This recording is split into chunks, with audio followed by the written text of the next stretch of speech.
میرے پورے مسلمانوں سے اپیل یہ ہے کہ ہم تمام کو ایک پالیسی اور ایک اصول بنانا چاہیے کہ ہمارے مسجدوں میں جو 65 سال کے اوپر ضعیف ہیں ان کو ہم روکے کم سے کم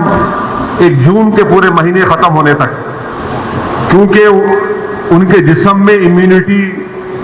کم ہو جاتی ہے، مختلف خدا نخواستہ اگر ان کو ڈائبٹک ہے، بیماریاں ہیں، تو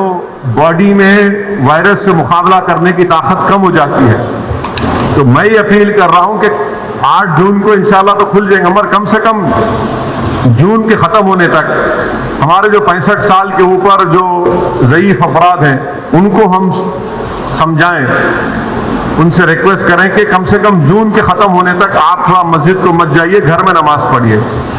جو نوجوان ہیں جو ذرا مسجدوں کو کم جاتے، اب وہ جا کر مسجد کو آباد رکھے۔ تیسرے یہ کہ مساجد میں اگر کارپیٹ ہے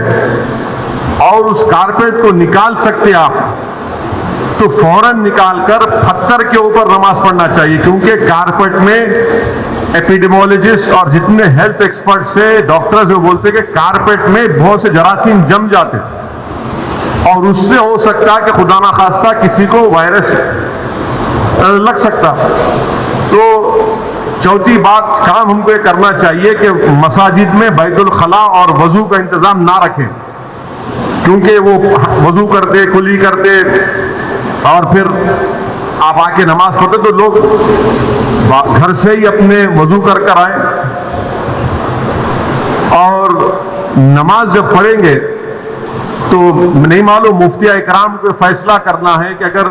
پوری دنیا میں جہاں جہاں مساجد کھولے گئے، چاہے وہ مسجد نبوی ہو، حرم شریف مکے میں ہو، یا ٹرکی ہو، یا دوسرے مقامات پر، ہمیشہ کی طرح جو کھنڈے سے کھنڈا ملا کر سب بنتی تھی ویسا نہیں بن رہی اب۔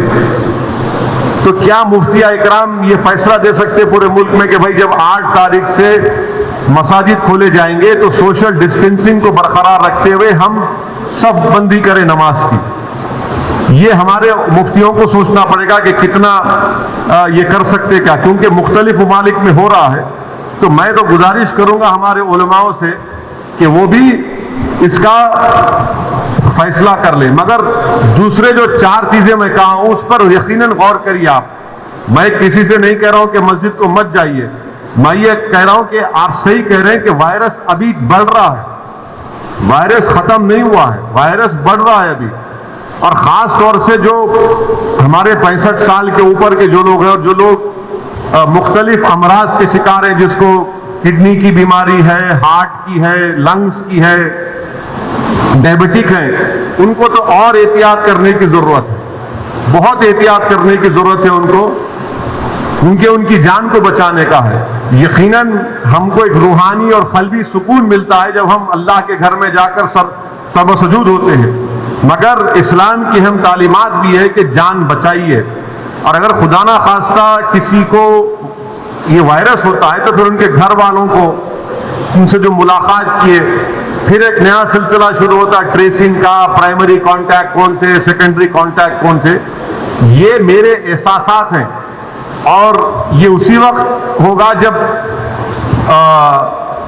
ہمارے تمام مفتی اکرام چاہے وہ کسی بھی مکتب فکر کے ہوں،